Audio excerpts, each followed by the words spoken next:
dayanaysaa oo jirkeeda u qaawinaysaa maciday ku dayatay weydey ma caaishan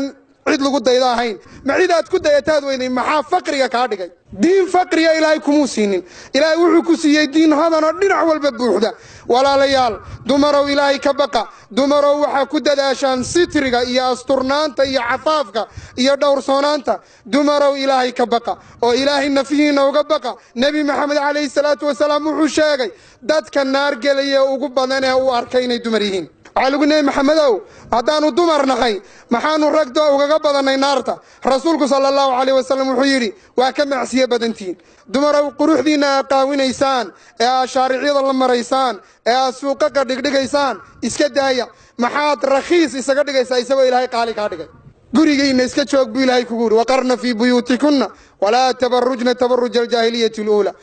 khatarteeday leedahay walaalayaal waalidkeed baa mas-uuliyadeedii la saaray maalintay nin doonto inay raacdo waxaa loo sameeyey waddo ilaah iyo rasuulkiisuba ay ka raali yihiin oo la mariyo ayaa loo sameeyey weligoodii laga soo doono markay nin gacantiisii gashay ilaahay mas-uuliyadeedii isagu saaray ilaahay jalla wacalaa mar uu gabadha muslimadda ah haddaad islaamka u fiirsato mar karaamadeeda ay meel bannaana u dhacday ma jirto ilaahay jalla wacalaa waa idin karaameeye karaamadaha iska qaafina